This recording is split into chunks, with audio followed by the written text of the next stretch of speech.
back. On December 30th, my next guest will make her much-anticipated return to the octagon for the first time in over a year for the UFC Women's Bantamweight Championship at UFC 207. Please welcome the beautiful and fierce Ronda Rousey.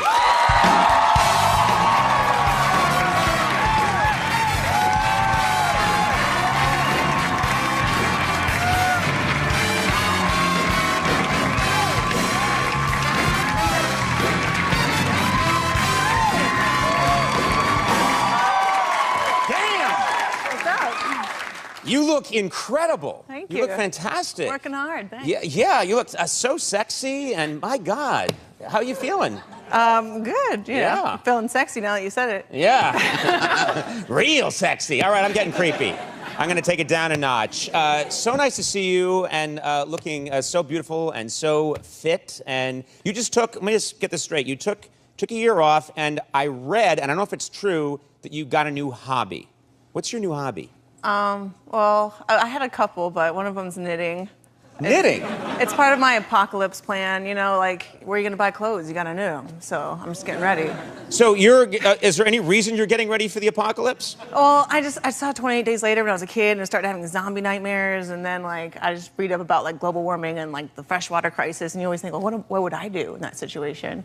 And then well, you would beat the shit out of everyone around you. Yeah, but and take their stuff. That's all. You're Ronda Rousey. That's hey, that guy prepared. Bang. Thank you. I don't want to be that guy, you know. So right. I just want to be able to like have some like chickens and like animals, and have a self-sustaining property. And, is that true? You're into this so you have like a compound, a self-sustaining property? Well, no. Right now I'm beating people up so I can get the compound. Oh, you know? Yeah, that's... excavators are excitive, so yes. I gotta like work first, and then I'm gonna get the chickens and the buffalo. Wait a minute, let me get this straight. So your fighting career, a lot of other people are out there in your situation, and they're flying around in private jets, and they're getting the Bentley. That's not you. You're saving the money to prepare for the apocalypse. Yeah, I think it's a good investment, you know, better than a plane. Yeah, no, well, planes could be good too if the zombies come. Well, no, you run out of gas. Okay, yeah.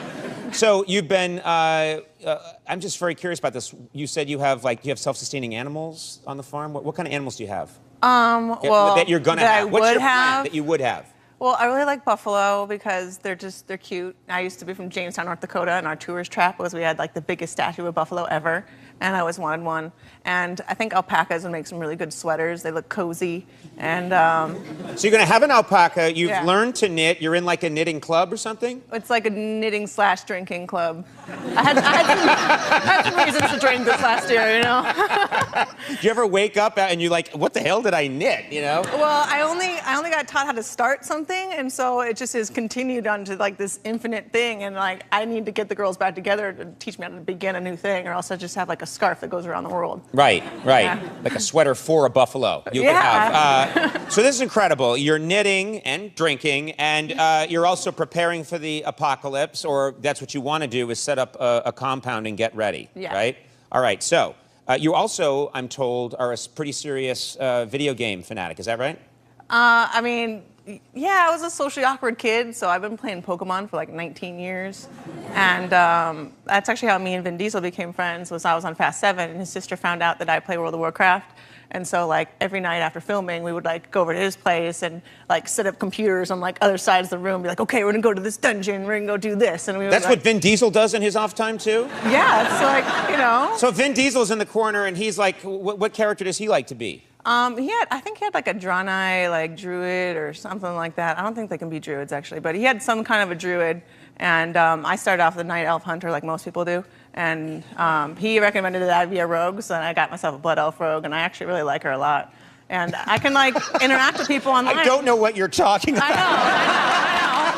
And also, I think I reviewed that game for a video gaming company. I'm supposed to know this stuff, but I never do. I never know what I'm doing when I just like talking to people online. They have no clue who I am, and just like, you know, be able to have genuine interactions with people, and they're just nice just because, and I like it. Would you ever have the nerve to ask someone you didn't know on, hey, what do you think of that Ronda Rousey? Would you ever do that? No, I wouldn't want to like taint the experience and be like, you know, now I have to kill you with my hunter. You know? Now, let's talk about this. You have a fight coming up with Amanda Nunes.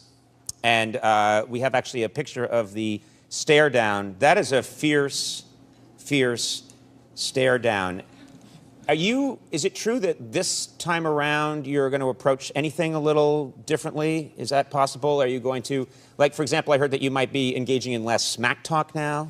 Well, it's just I don't really have to. I mean, I've done a lot of learning in this last year, and I've learned that like the views I get and the money I make really doesn't mean anything for me or my happiness. And now that I know that the women's division is secure, like I don't have to do that anymore. Right, so I choose not to. It's not something that I really get a kick off of, like, ooh, I want to spend 12 hours at ESPN and, like, you know, talk shit all day. Like, that's not really what I would want to do. I want to go play World of Warcraft, you know? So this time around, I was like, you know what, I'm not going to do that. I'm going to play World of Warcraft and then go train and then come back and, you know, chill out. Yeah. Yeah. Well, she's doing some smack talking. Nunes said she'll take you out in the first round.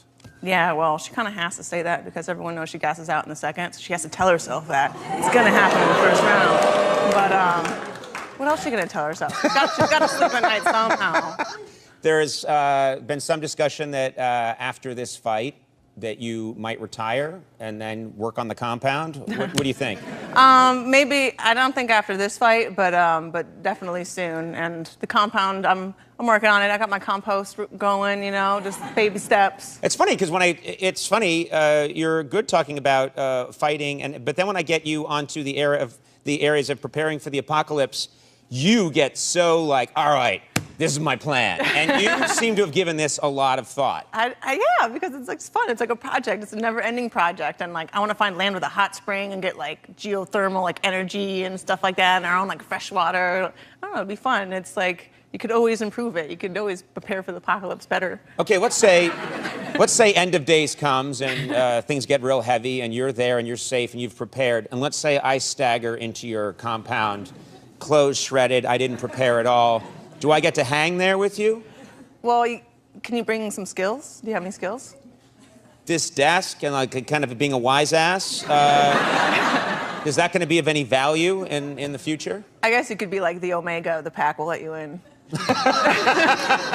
So you'd let me hang out and I would just have a little talk show desk in the corner while you were making food, creating warmth, doing all that kind of incredible stuff to sustain the species. I'd be in the corner with like a wooden shitty desk like, our next guest is this tree with a ball stuck on it, you know? Well, you could relieve the apocalyptic tension. I'm sure we could use that. All right, I'll be good for that. I do want to ask you this. You are a spokesperson now for Pantene, is that right? Oh, really? Because I didn't expect you to mention that, like, at all.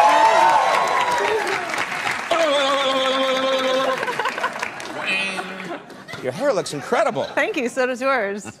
I'll let you touch Pantene. mine if you let me touch yours. Okay. Ooh, it is like a secret. What is that? It's some sort of concoction. What is it? It's Pantene. I knew it. Do I get any money? I don't know. So.